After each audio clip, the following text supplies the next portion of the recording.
Hello दोस्तों, आज हम केमिस्ट्री क्लास 10th का एक नया चैप्टर शुरू करने वाले हैं। चैप्टर का नाम है मेटल्स और नॉन मेटल्स। हम सब पहले से ही जानते हैं कि मेटल्स क्या होते हैं और नॉन मेटल्स क्या होते हैं, बट उनकी प्रॉपर्टीज क्या होती हैं और वो आपस में मिलकर के कंपाउंड्स किस तरीके से बनाते हैं, किस तरीके से वो रिएक्ट करते हैं, ये सब हम इस वीडियो में सीखने वाले हैं। तो बढ़ते हैं वीडियो की तरफ।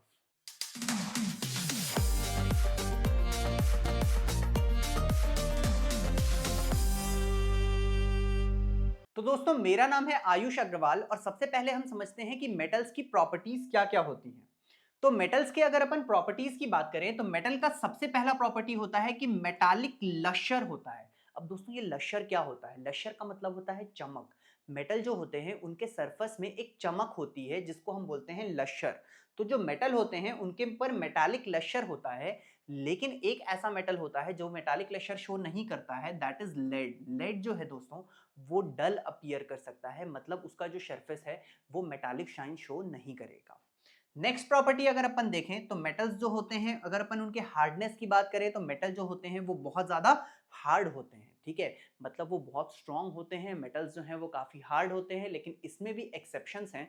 यहाँ पर जो एक्सेप्शन है कि मेटल में सोडियम मेटल और पोटेशियम मेटल जो है, ये दोनों सॉफ्ट मेटल्स होते हैं और इनको नाइफ से भी हम इजिली कट कर सकते हैं। नेक्स्ट प्रॉपर्टी अगर हम देखें तो मेटल्स की नेक्स्ट प्रॉपर्टी होती है मेलिएबिलिटी। मेलिएबिलिटी होता है अगर आप मेटल को लगातार हैमर करते जाओगे तो आप उनको थिन शीट्स में कन्वर्ट कर सकते हो। जैसे कि यहाँ पर देखो, ये एल्यूमिनियम फॉयल है। ठीक है, अपन यूजुअली देखते हैं किचन में मिल जाता है, इजिली अवेलेबल होता है एल्यूमिनियम फॉयल। काफी पतला होता है। सोचिए, मेटल को बीट कर करके इतना पतला कर देते हैं कि वो एक फॉयल में चेंज हो जाता है। हम सब ने काजू कतली खाई होगी। ठीक है, काजू की बर्फी आती है जो, उसके ऊपर उसके ऊपर चांदी का अबरक चढ़ा हुआ होता है। ठीक है, तो जो चांदी की लेयर उसके ऊपर चढ़ी हुई होती है, आप लोग ये जान करके बहुत अमेज्ड होंगे कि वो एक्चुअल चांदी होता है। आप सोचिए, चांदी को बीट कर करके इतना पतला कर देते हैं कि उसको हम अपने फूड के ऊपर भी चढ़ा रहे हैं। ठीक है, तो इस प्रॉपर्टी को हम क्या बोलते हैं? मेलिएबिलिटी। तो मेलिएबिलिटी एक ऐसी प्रॉपर्टी है जिसके थ्रू हम मेटल्स को शीट्स में कन्वर्ट करते हैं। उसी तरीके से जो नेक्स्ट प्रॉपर्टी है दैट इज डक्टिलिटी। डक्टिलिटी मतलब मेटल्स को हम थिन वायर्स में चेंज कर सकते हैं, इस तरीके के वायर्स बना सकते हैं। और मेटल की वो प्रॉपर्टी जिसके थ्रू हम उसको वायर्स में चेंज कर सकते हैं, इसको हम बोलते हैं डक्टिलिटी। तो हमने चार प्रॉपर्टीज अभी तक ऑलरेडी देखी। मेटल्स जो हैं वो लश्यर शो करते हैं, मेटल्स जो हैं वो बहुत ही हार्ड होते हैं, वो मेलिएबल होते हैं और वो डक्टाइल भी होते हैं। अगर हम मेटल की नेक्स्ट प्रॉपर्टी देखें तो मेटल्स जो हैं वो good conductor of heat and electricity होते हैं। ठीक है, तो मेटल्स जो हैं वो हीट को कंडक्ट करते हैं। हीट को कंडक्ट करते हैं मतलब मान लीजिए आपके पास ये फ्राइंग पैन है और आप उसको नीचे से हीट करना शुरू करोगे। ठीक है, तो आप देखोगे कि वो पूरा का पूरा पैन गर्म हो जाएगा। तो वो पूरा का पूरा पैन क्यों गर्म हो जा रहा है? वो पूरा का पूरा पैन इसलिए गर्म हो जा रहा है क्योंकि मेटल्स जो हैं वो हीट कंडक्ट करते हैं। ठीक, इसमें भी एक्सेप्शंस हैं। जो लेड है और जो मरकरी है, ये ऐसे मेटल्स हैं जो हीट कंडक्ट नहीं करते हैं। इसके अलावा अगर अपन देखें तो मेटल्स जो हैं वो गुड कंडक्टर ऑफ इलेक्ट्रिसिटी होते हैं, मतलब वो इलेक्ट्रिसिटी कंडक्ट करते हैं। अब क्योंकि वो इलेक्ट्रिसिटी कंडक्ट करते हैं, इसीलिए जो बिजली के तार होते हैं वो हम किससे बनाते हैं? वो हम मेटल्स से बनाते हैं। इसमें ये जो बाहर का पोर्शन, अंदर का पोर्शन है, ये मेटल है। ठीक है, और ये जो बाहर का पोर्शन है ये है इंसुलेशन। क्या है? ये है इंसुलेशन, ताकि आपको शॉक ना लगे। ये जो बाहर का पोर्शन है ये नॉन मेटल से बना हुआ होता है। ठीक है, और ये जो अंदर है जिसके थ्रू इलेक्ट्रिसिटी कंडक्ट होती है, ये जो है ये मेटल है। यूजुअली हम मेटल किससे बनाते हैं? तो मेटल हम यूजुअली कॉपर से बनाते हैं। वैसे हमें बनाना एल्यूमिनियम से चाहिए, लेकिन हम एल्यूमिनियम से सॉरी, हमें बनाना जो है वो सिल्वर से चाहिए, लेकिन सिल्वर का तार बहुत महंगा हो जाएगा, इसीलिए हम किससे बनाते हैं? हम कॉपर से बनाते हैं। नेक्स्ट अगर हम देखें तो वो होता है सोनोरिटी। सोनोरिटी मतलब जो आवाज, मेटल की जो टन टन टन टन की जो आवाज आती है ना, अगर मैं दो ऑब्जेक्ट्स को आपस में हिट करूं तो आप मेटल के साउंड को सुन के ही पहचान सकते हो कि ये वाली चीज मेटल पे हिट की गई थी, क्योंकि मेटल एक स्पेसिफिक टाइप का साउंड प्रोड्यूस करता है। उस प्रॉपर्टी को हम बोलते हैं सोनोरिटी। ठीक, कुछ ऐसे मेटल्स होते हैं जैसे कि लेड। ये जो मेटल्स होते हैं ये सोनोरस नहीं होते हैं। लेड में अगर आप किसी चीज को हिट करोगे तो वो मेटालिक साउंड प्रोड्यूस नहीं करेगा। ये चीज जरूर याद रखिएगा कि आपको एक्सेप्शंस याद रखने पड़ेंगे। एक्सेप्शंस के ऊपर अक्सर एग्जाम्स में क्वेश्चन आते हैं। नेक्स्ट प्रॉपर्टी देखते हैं। मेटल की जो नेक्स्ट प्रॉपर्टी है दैट इज एलॉय फॉर्मेशन। अब समझते हैं कि एलॉय फॉर्मेशन क्या होता है। ठीक है, एलॉय होता क्या है? जब हम दो या दो से ज्यादा मेटल्स को आपस में मिला देते हैं और एक नया टाइप का सब्सटेंस बनाते हैं, इसको हम बोलते हैं मेटल। ठीक, जैसे कि यहाँ पर देखो ये जिंक है और ये कॉपर है। हमने क्या किया, जिंक और कॉपर को मिला दिया और एक नया सब्सटेंस बनाया जिसको हम बोलते हैं ब्रास। तो ये जो ब्रास है यहाँ पे, ठीक है, यहाँ पे जो जिंक था ये एक मेटल है, ठीक, जो कॉपर है वो एक मेटल है, लेकिन जो ब्रास है वो एक एलॉय है, ठीक है। और हम ऐसा इसलिए करते हैं ताकि हम मेटल्स की प्रॉपर्टीज को इन्हांस कर सकें। तो मेटल की प्रॉपर्टीज को इन्हांस करने के लिए हम क्या करते हैं, अक्सर एलॉयज बनाते हैं। यहाँ पे अगर हम देखें तो मेटल की जो मेल्टिंग पॉइंट होती है वो काफ़ी ज़्यादा होती है, जो बॉइलिंग पॉइंट होती है वो भी काफ़ी ज़्यादा होती है। इसमें भी एक एक्सेप्शन है कि जो सोडियम और पोटेशियम है, ठीक है, ये जो मेल्ट और बॉयल बहुत ही कम टेम्परेचर पे हो जाते हैं, इनकी मेल्टिंग पॉइंट और बॉइलिंग पॉइंट बहुत ज़्यादा नहीं होती है, ठीक। वैसे ही जो गैलियम और सीजियम है, it can melt if kept in palm, मतलब अगर आप अपने हाथ की हथेली के ऊपर अगर आप गैलियम और सीजियम जैसे मेटल्स को रखेंगे तो भी वो पिघल जाएंगे। तो कुछ ऐसे मेटल्स भी होते हैं जिनकी मेल्टिंग पॉइंट बॉइलिंग पॉइंट काफी कम होती है। अगर हम स्टेट की बात करें, ठीक है, स्टेट मतलब वातावरण में मेटल्स सॉलिड स्टेट में पाए जाते हैं कि लिक्विड स्टेट में पाए जाते हैं कि गैसियस स्टेट में पाए जाते हैं। तो मेटल्स जो हैं वो जनरली सॉलिड स्टेट में पाए जाते हैं, लेकिन एक ऐसा मेटल भी है जो सॉलिड स्टेट में नहीं पाया जाता है, वो लिक्विड स्टेट में पाया जाता है, और वो जो मेटल है वो है मरकरी। तो यहाँ पर भी एक एक्सेप्शन है कि मेटल्स जो हैं वो सॉलिड होते हैं, लेकिन मरकरी जो है वो लिक्विड में होता है। अब इसीलिए हम क्या करते हैं, मरकरी का यूज करते हैं हम किसमें, थर्मोमीटर बनाने में। आप सबने देखा होगा कि इस तरीके का एक डिवाइस जो है वो आप सबके घर में होता है। जब फीवर होता है, ठीक है, या फिर हमें किसी भी चीज का टेम्परेचर नापना होता है, तो हम क्या करते हैं, इस पार्ट को उस चीज में डिप करते हैं, ठीक है, या फिर उस चीज से टच करके रखते हैं। अब जैसे जैसे हीट जो है वो कंडक्ट होती है, वैसे वैसे क्या होता है कि ये राइज होना शुरू करता है, एंड डिपेंडिंग अपॉन कि ये कहाँ तक जा रहा है, हम ये बता सकते हैं कि बॉडी का टेम्परेचर या जिस भी सब्सटेंस का हम टेम्परेचर नाप रहे हैं उसका टेम्परेचर कितना है। ऐसा इसलिए हो पाता है क्योंकि जो मरकरी है वो बहुत ज्यादा एक्सपैंड करता है, और क्योंकि लिक्विड मरकरी है वो, तो लिक्विड जो है वो इसके ऊपर चढ़ते जाता है। तो ये भी एक मेटल की प्रॉपर्टी होती है, ठीक है। तो ये अपन ने मेटल की काफी सारी प्रॉपर्टीज देख ली। मेटल की अभी तक हमने कौन कौन सी प्रॉपर्टी देखी, हमने देखा कि मेटालिक लश्यर शो करता है, हार्ड होता है, मेलिएबल होता है, डक्टाइल होता है, गुड कंडक्टर ऑफ हीट होता है, गुड कंडक्टर ऑफ इलेक्ट्रिसिटी होता है, सोनोरिटी शो करता है, एलॉय फॉर्मेशन शो करता है, मेल्टिंग पॉइंट बॉइलिंग पॉइंट बहुत ज्यादा होती है, और सॉलिड स्टेट में पाया जाता है। अब बात करते हैं डेंसिटी की। तो सबसे पहले समझते हैं ये डेंसिटी होता क्या है, ठीक है। तो अगर हम डेंसिटी की बात करें तो मास अपॉन वॉल्यूम के रेशियो को हम बोलते हैं, क्या बोलते हैं, हम डेंसिटी बोलते हैं, ठीक। तो मान लीजिए यहां पर मेरे पास दो चीजें हैं, ठीक है, एक है मेरे पास इतने बड़े बोरे में कॉटन भरा हुआ है, और एक इतना बड़ा मेरे पास लोहे का बॉल है, ठीक, ऑलमोस्ट साइज जो है वो सिमिलर है, थोड़ा बहुत बड़ा छोटा है। अब यहाँ पर अगर देखोगे तो इतने बड़े लोहे के बॉल में और इतने बड़े एक बैग में जिसके अंदर कॉटन भरा हुआ है, ज्यादा मास किसके में होगा, मतलब अगर मैं दोनों का वॉल्यूम सेम कर दूं, ठीक है, मैं volume 1 is equals to volume 2 कर दूं, तो यहाँ पर जो फर्स्ट वाले का मास है वो काफी कम आ रहा है और सेकंड वाले का मास बहुत ज्यादा आ रहा है। ऐसा इसलिए हो रहा है क्योंकि जो सेकंड वाला है सब्सटेंस, उसकी डेंसिटी बहुत ज्यादा है। तो मेटल्स की जो डेंसिटी होती है वो काफी ज्यादा होती है as compare to non metals. इसमें भी एक्सेप्शन है, सोडियम है, पोटेशियम है, इस तरीके के जो सब्सटेंसेस होते हैं इनकी डेंसिटी काफी कम होती है। नेक्स्ट होता है टेंसाइल स्ट्रेंथ। अब दो तरीके के फोर्सेस होते हैं, एक होता है कंप्रेसिव फोर्स और एक होता है टेंसाइल फोर्स। जब हम किसी चीज को दबा रहे होते हैं तो जो फोर्स लगता है उसको हम बोलते हैं कंप्रेशन, ठीक। जैसे ये यहाँ पर स्टाइलस है, मैं इसको दबा रहा हूं तो मैं इसको क्या कर रहा हूँ, कंप्रेस कर रहा हूँ। अब इसी को अगर मैं खींच रहा हूं तो मैं क्या कर रहा हूँ, मैं टेंसाइल फोर्स लगा रहा हूँ। तो जो मेटल्स होते हैं उनका टेंसाइल फोर्स बहुत ज्यादा होता है, ठीक है, मतलब मैं अगर इस बॉल को यहाँ पे एक मेटल के थ्रू लटका दूं तो यहाँ पर जो इसके ऊपर फोर्स आएगा, ठीक है, वो होगा टेंसाइल फोर्स, ठीक है। किस तरीके का फोर्स आएगा, टेंसाइल फोर्स आएगा, और वो जो टेंसाइल फोर्स होता है वो मेटल में बहुत ज्यादा होता है। इसीलिए बिल्डिंग में छड़ लगाते हैं, रीइंफोर्समेंट लगाते हैं, क्योंकि वो टेंसाइल फोर्स बहुत अच्छे से बियर कर पाता है। अगर अपन इलेक्ट्रॉनिक कन्फिग्रेशंस ऑफ मेटल को देखेंगे तो मेटल की इलेक्ट्रॉनिक कन्फिग्रेशन में जनरली एक, दो या तीन इलेक्ट्रॉन्स जो हैं वो आउटरमोस्ट शेल में आते हैं, ठीक। कुछ एग्जांपल्स लेके समझते हैं कि एक, दो या तीन इलेक्ट्रॉन्स किस तरीके से आते हैं। सबसे पहला एग्जांपल जो हम कंसीडर करने वाले हैं वो है सोडियम का एग्जांपल। सोडियम का एटॉमिक नंबर 11 होता है, ठीक है। तो अगर मैं सोडियम को देखूं, उसका सिंबल Na है, एटॉमिक नंबर 11 है, इलेक्ट्रॉनिक कन्फिग्रेशन देखेंगे तो हो जाएगी 281। अब देखो यहाँ पे आउटर मोस्ट शेल में कितना इलेक्ट्रॉन हुआ, 1। वैसे ही मान लीजिए मैंने कैल्शियम ले लिया, कैल्शियम का एटॉमिक नंबर होता है 20, तो इलेक्ट्रॉनिक कन्फिग्रेशन हो गई 2882। तो यहाँ पर आउटर मोस्ट शेल में कितना हो गया 2।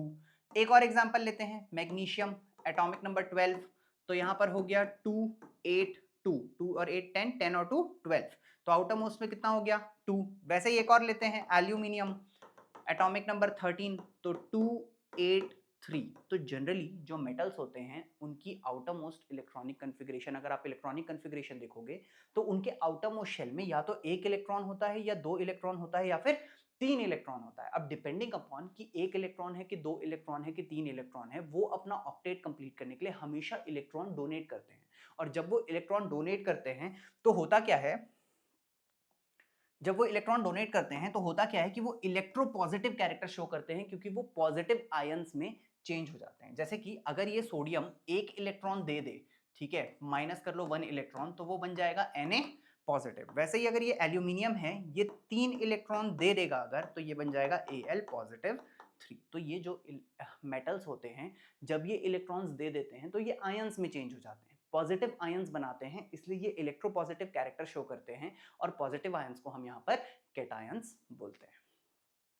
नेक्स्ट अगर हम देखें तो अब हमें पढ़ना है properties of non metals, but इससे पहले कि हम प्रॉपर्टीज ऑफ नॉन मेटल्स को शुरू करें, एक बार फटाफट से क्विक रिवीजन कर लेते हैं और देखते हैं कि मेटल्स की प्रॉपर्टी क्या क्या थी। ठीक है, तो सबसे पहले मेटल की प्रॉपर्टी थी कि मेटल लश्रस होता है, चमकता है। ठीक है, सेकेंड प्रॉपर्टी थी कि बहुत हार्ड होता है। थर्ड प्रॉपर्टी है कि शीट्स में चेंज कर सकते हैं, मेलिएबल होता है। फोर्थ प्रॉपर्टी है वायर्स में चेंज कर सकते हैं, डक्टाइल होता है। फिफ्थ प्रॉपर्टी है कि गुड कंडक्टर ऑफ हीट होता है। नेक्स्ट प्रॉपर्टी है गुड कंडक्टर ऑफ इलेक्ट्रिसिटी होता है। अगला प्रॉपर्टी है कि सोनोरस होता है, घंटी बनाते हैं इससे, टन टन साउंड करता है। एलॉय फॉर्मेशन करता है, हाई मेल्टिंग पॉइंट है, हाई बॉइलिंग पॉइंट है। स्टेट जो है वो सॉलिड होता है, जनरली इसकी हाई डेंसिटी होती है। टेंसाइल स्ट्रेंथ जो है वो बहुत ज्यादा होती है। इलेक्ट्रॉनिक कन्फिग्रेशन अगर देखें तो आउटर मोस्ट शेल में 1 2 और 3 इलेक्ट्रॉन्स में से कोई ना कोई पाया जाता है, और जनरली ये इलेक्ट्रॉन्स को डोनेट करते हैं, जिसके कारण ये इलेक्ट्रोपॉजिटिव आयंस बना लेते हैं। तो दोस्तों ये सारी हो गई मेटल्स की प्रॉपर्टीज। ठीक है, मेटल्स की प्रॉपर्टीज अगर आपको याद हैं तो बिल्कुल आप इससे रिजेंबल करते हुए नॉन मेटल्स की प्रॉपर्टीज पढ़ सकते हैं। तो बढ़ते हैं नॉन मेटल्स की प्रॉपर्टीज की तरफ। तो पढ़ते हैं कि प्रॉपर्टीज ऑफ नॉन मेटल्स क्या होती है। तो सबसे पहला पॉइंट है कि नॉन मेटल्स कौन कौन से स्टेट में पाए जाते हैं। नॉन मेटल्स तीनों स्टेट में पाए जाते हैं, सॉलिड में भी पाया जाता है, लिक्विड में भी पाया जाता है और गैसियस स्टेट में भी पाए जाते हैं। ठीक है, तो जो नॉन मेटल्स हैं दे आर इन सॉलिड और गैसियस। तो मैंने लिक्विड क्यों बोला था, लिक्विड इसलिए बोला था क्योंकि एक ऐसा नॉन मेटल भी होता है जो लिक्विड स्टेट में पाया जाता है, दैट इज ब्रोमीन। तो अगर मैं पूरे मेटल्स और नॉन मेटल्स को मिला दूं तो दो सब्सटेंसेस हैं जो प्योर स्टेट में लिक्विड फॉर्म में पाए जाते हैं। मेटल्स में कौन सा था, मरकरी, और नॉन मेटल्स में कौन सा है, ब्रोमीन है।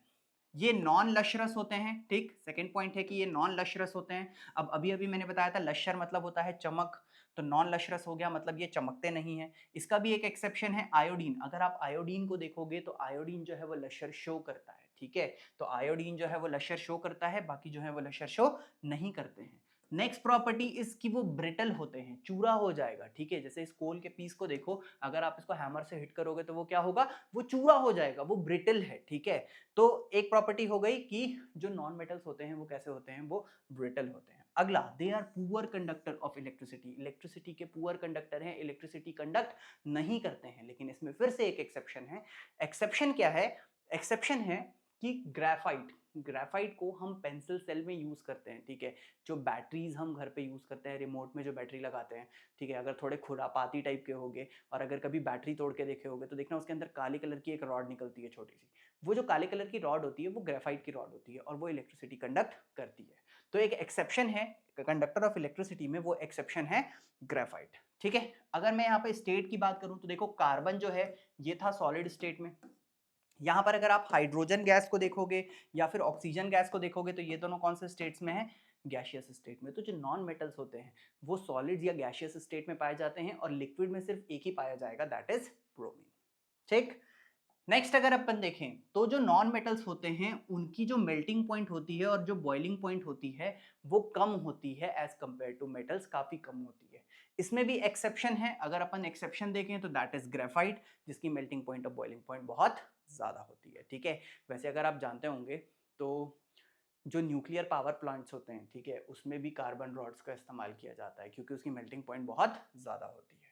जो नॉन मेटल्स होते हैं they are generally light and have low densities, ठीक है, मतलब उनकी डेंसिटी कम होती है और वो काफी लाइट होते हैं एज कंपेयर टू मेटल्स। मतलब अगर आपके पास सेम वॉल्यूम का मेटल है और सेम वॉल्यूम का नॉन मेटल है तो नॉन मेटल का मास काफी कम होगा एज कंपेयर टू मेटल, क्योंकि नॉन मेटल्स की डेंसिटी काफी कम होती है। जो नॉन मेटल्स होते हैं, जैसे कि अगर आपको देखना हो तो सल्फर है या जो फास्फोरस है, ये कैसे होते हैं, ये होता है सॉफ्ट। लेकिन कार्बन जो है ये भी एक नॉन मेटल है, ठीक। और आप ऐसा तो बोल सकते हो कि नॉन मेटल्स जो होते हैं वो सॉफ्ट होते हैं, लेकिन इस अर्थ में पाया जाने वाला जो स्ट्रॉन्गेस्ट सब्सटेंस है दैट इज डायमंड। डायमंड जो है that is a non metal. तो डायमंड जो है वो क्या है, that is a non metal but that is the strongest substance, ठीक है। कैसा है, स्ट्रॉन्गेस्ट सब्सटेंस है। तो स्ट्रॉन्गेस्ट सब्सटेंस ऑन द अर्थ जो है वो एक नॉन मेटल है। तो मेटल्स जो हैं वो ज्यादा स्ट्रॉन्ग होते हैं नॉन मेटल्स से, लेकिन स्ट्रॉन्गेस्ट सब्सटेंस कौन सा है, that is diamond and that is a form of carbon. ये कार्बन का ही एक फॉर्म है, ठीक है। कार्बन के अलग अलग फॉर्म होते हैं, डायमंड होता है, ग्रेफाइट होता है, बकमिंस्टर फलरेंस होता है। ये सब अपन carbon and its compound chapter में पढ़ेंगे। अभी आपको सिर्फ ये समझना है कि जो नॉन मेटल्स होते हैं वो सॉफ्ट होते हैं, मेटल्स जो हैं वो हार्ड होते हैं, लेकिन जो स्ट्रॉन्गेस्ट सब्सटेंस है डायमंड जो है, जो कि एक फॉर्म ऑफ कार्बन है, वो कैसा होता है, वो स्ट्रॉन्गेस्ट सब्सटेंस होता है। वैसे ही अगर ये रिमोट वाली बैटरी देखेंगे तो इसके अंदर यहाँ पर एक रॉड पाई जाती है, ब्लैक कलर की रॉड होती है। वो रॉड क्या चीज़ की बनी हुई होती है, वो राइट ग्रेफाइट की बनी हुई होती है। यही ग्रेफाइट पेंसिल की लीड में भी लगा हुआ होता है, ठीक। नेक्स्ट प्रॉपर्टी अगर अपन देखें तो नॉन सोनरस होता है, टन टन टन टन आवाज नहीं बजेगी नॉन मेटल में, ठीक है। आप चाहो तो मेटल्स नॉन मेटल्स को हिट करके देख सकते हो। अगर अपन नॉन मेटल्स की इलेक्ट्रॉनिक कन्फिग्रेशन की बात करें तो अगर 4 5 6 7 या 8 इलेक्ट्रॉन्स आते हैं आउटर मोस्ट शेल में तो वो सब्सटेंस कैसा हो जाता है, वो नॉन मेटालिक हो जाता है, ठीक है। इसमें से 4 वाला अपन पढ़ेंगे कार्बन, जो कि अपन carbon and its compound chapter में पढ़ेंगे, ठीक है। और बाकी सब अपन अभी देख सकते हैं।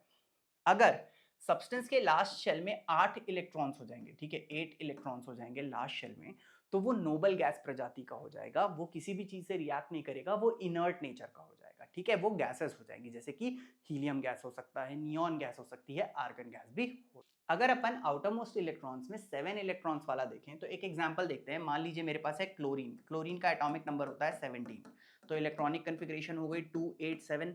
देखिए आउटर मोस्ट में आ गया 7 इलेक्ट्रॉन्स, ठीक। तो जो 7 इलेक्ट्रॉन्स हो जाता है जिसके आउटर मोस्ट में, वो क्या हो जाता है, एक नॉन मेटल हो जाता है। एक और एग्जांपल देखते हैं, मान लीजिए ऑक्सीजन। ऑक्सीजन का एटॉमिक नंबर होता है 8, तो 2 और 6 देखिए आउटर मोस्ट में क्या हो गया, 6। तो आउटर मोस्ट में जब 6 होता है तो सब्सटेंस कैसा होता है, वो होता है एक नॉन मेटल। वैसे ही एक देखते हैं नाइट्रोजन, एटॉमिक नंबर 7 2 5, तो आउटर मोस्ट में 5 इलेक्ट्रॉन हो गया, तो सब्सटेंस कैसा हो जाएगा, वो एक नॉन मेटल हो जाएगा, ठीक। वैसे ही कार्बन का एटॉमिक नंबर 6 होता है 2 4, तो आउटर मोस्ट में 4 इलेक्ट्रॉन हो गया, तो सब्सटेंस कैसा हो जाएगा, नॉन मेटल हो जाएगा। तो ऐसे सब्सटेंसेस जिसके आउटर मोस्ट में 4 5 6 7 या 8 इलेक्ट्रॉन्स में से कोई आता है, वो सब्सटेंसेस कैसे होते हैं, वो सब्सटेंसेस एक नॉन मेटल होते हैं। अब आगे देखते हैं क्या होता है कि बोलता है ऑल द नॉन मेटल्स, सारे के सारे नॉन मेटल्स एक्सेप्ट हाइड्रोजन। अब मैं पहले तो हाइड्रोजन का इलेक्ट्रॉनिक कन्फिग्रेशन बताता हूँ, ठीक है। हाइड्रोजन एटॉमिक नंबर 1 है, इलेक्ट्रॉनिक कन्फिग्रेशन भी 1 है। देखो आउटर मोस्ट में सिर्फ कितने इलेक्ट्रॉन्स हैं, एक इलेक्ट्रॉन है, लेकिन ये एक नॉन मेटल है, ये एक मेटल नहीं है, ठीक। क्योंकि अगर ये एक इलेक्ट्रॉन भी ले लेगा तो भी इसकी स्टेट कंप्लीट हो जाएगी। तो क्या ये मेटल्स की कोई भी प्रॉपर्टी शो नहीं करता है, नहीं। ये कभी कभी पॉजिटिव आयंस बनाता है, कभी कभी नेगेटिव आयंस बनाता है। तो हाइड्रोजन से बड़ा दल बदलू पूरे पीरियोडिक टेबल में कोई भी नहीं है, ठीक है। तो all the non metals except hydrogen are electronegative. जितने भी नॉन मेटल्स हैं एक्सेप्ट हाइड्रोजन, वो सब के सब इलेक्ट्रोनेगेटिव होते हैं। हाइड्रोजन जो है वो एक इलेक्ट्रॉन दे करके H पॉजिटिव भी बना लेता है और कभी कभी एक इलेक्ट्रॉन लेकर के H नेगेटिव भी बना लेता है, ठीक है। They have the tendency to accept the electrons and become electronegatively charged. देखते हैं, मान लीजिए क्लोरीन है, वो बाहर से एक इलेक्ट्रॉन ले लेगा, तो क्लोरीन जब एक इलेक्ट्रॉन ले लेगा तो वो बना लेगा क्लोरीन नेगेटिव। वैसे ही ऑक्सीजन जब 2 इलेक्ट्रॉन ले लेगा वो बना लेगा O2 माइनस। वैसे ही नाइट्रोजन जब 3 इलेक्ट्रॉन ले लेगा वो बना लेगा N3 माइनस। तो ये जो सारे हैं इनको हम क्या बोलते हैं, इनको हम बोलते हैं एनायंस। तो ऐसे सब्सटेंसेस जो इलेक्ट्रॉन्स को एक्सेप्ट करते हैं, इलेक्ट्रॉन्स के एक्सेप्टर्स होते हैं, वो जनरली नॉन मेटल्स होते हैं और वो नेगेटिवली चार्ज्ड आयंस बनाते हैं जिनको हम एनायंस भी कहते हैं, ठीक है। तो नेक्स्ट प्रॉपर्टी की तरफ देखते हैं। नेक्स्ट प्रॉपर्टी जो है वो है allotropes of carbon. But allotropes of carbon को समझने से पहले, ठीक है, एक बार देख लेते हैं शॉर्ट में एलोट्रॉप्स ऑफ कार्बन। सबसे पहला एलोट्रॉप ऑफ कार्बन जो हमको देखना है दैट इज डायमंड। ठीक, डायमंड के कुछ कुछ प्रॉपर्टीज हैं कि it is the hardest natural substance, बहुत ज्यादा बॉइलिंग पॉइंट और मेल्टिंग पॉइंट इसकी होती है। ठीक है, ये रहा डायमंड। दूसरा जो एलोट्रॉप है दैट इज ग्रेफाइट। ठीक, ये कंडक्ट करता है इलेक्ट्रिसिटी, काले कलर का है, इसका जो स्ट्रक्चर है वो प्लेनार स्ट्रक्चर होता है, इसके पास फ्री इलेक्ट्रॉन होते हैं, वो फ्री इलेक्ट्रॉन जो है वो मूवेबल होते हैं, मोबाइल होते हैं, जिसके कारण ये इलेक्ट्रिसिटी कंडक्ट करता है। ठीक है, इसकी मेल्टिंग पॉइंट बॉइलिंग पॉइंट भी काफी ज्यादा होती है। तो ये जो कार्बन है ये अलग अलग फॉर्म में नेचर में पाया जाता है, जैसे डायमंड है, ग्रेफाइट है, लैबोरेटरी में बकमिंस्टर फर्नेस भी बनाया जाता है। इन सारे को हम बोलते हैं एलोट्रॉप्स ऑफ कार्बन। ठीक, अब इससे पहले कि हम नेक्स्ट टॉपिक पे बढ़ें, हम क्या करते हैं एक बार शॉर्ट में प्रॉपर्टीज को रिवाइज कर लेते हैं। सबसे पहला प्रॉपर्टी था स्टेट। नॉन मेटल्स जो है वो सॉलिड, लिक्विड, गैस तीनों में पाए जाते हैं, लिक्विड सिर्फ एक ही है, ब्रोमाइन। नेक्स्ट प्रॉपर्टी जो है वो नॉन लशरस है। थर्ड प्रॉपर्टी जो है वो ब्रिटल है, चूरा हो जाता है। थर्ड प्रॉपर्टी जो है वो है पुअर कंडक्टर ऑफ इलेक्ट्रिसिटी होते हैं एक्सेप्ट ग्रेफाइट। नेक्स्ट अगर अपन देखें तो नॉन मेटल्स जो होते हैं उनकी मेल्टिंग पॉइंट बॉइलिंग पॉइंट काफी कम होती है एक्सेप्ट ग्रेफाइट। नॉन मेटल्स जो होते हैं वो जनरली लाइट होते हैं, उनकी डेंसिटी कम होती है। नॉन मेटल्स जो होते हैं वो सॉफ्ट होते हैं, लेकिन जो hardest known substance on the earth है that is diamond, that is the strongest substance. Non metal sonorous होते हैं, आउटरमोस्ट शेल में 4, 5, 6, 7 या 8 इलेक्ट्रॉन्स होती हैं, और वो नेगेटिवली चार्ज आयंस बनाते हैं। कैसे बनाते हैं? इलेक्ट्रॉन्स को एक्सेप्ट करके। तो ये अलग अलग प्रॉपर्टीज हो गई नॉन मेटल्स की। तो अभी तक हमने क्या किया है कि मेटल्स की और नॉन मेटल्स की दोनों की प्रॉपर्टीज के बारे में हमने समझा है। ठीक है, तो दोस्तों उम्मीद करता हूं कि आपको मेटल्स और नॉन मेटल्स की सारी फिजिकल प्रॉपर्टीज अच्छे से समझ में आ गई होगी। इस वीडियो को खत्म करने से पहले मैं आप लोगों से एक इंटरेस्टिंग क्वेश्चन पूछना चाहता हूं। ये एक डिवाइस है, इस डिवाइस को हम थर्मोमीटर बोलते हैं। आप लोगों के लिए क्वेश्चन ये है कि इस डिवाइस के अंदर कौन सा सब्सटेंस भरा जाता है। ठीक है, इस डिवाइस के अंदर कौन सा सब्सटेंस भरा जाता है। नीचे कमेंट सेक्शन में मुझे कमेंट करके बताइए कि थर्मोमीटर के अंदर जो सब्सटेंस भरा जाता है वो कौन सा है। ठीक है, तो दोस्तों अगर आपको ये वीडियो पसंद आया हो तो वीडियो को लाइक, शेयर एंड सब्सक्राइब जरूर कीजिएगा। अपने दोस्तों के साथ ज्यादा से ज्यादा शेयर कीजिए ताकि वो भी हमारे साथ इस जर्नी में जुड़ सके। तो नेक्स्ट वीडियो में हम पढ़ने वाले हैं कि मेटल्स और नॉन मेटल्स की केमिकल प्रॉपर्टीज क्या होती हैं और आयोनिक बॉन्ड्स किस तरीके से बनते हैं। तो आज के लिए बस इतना ही।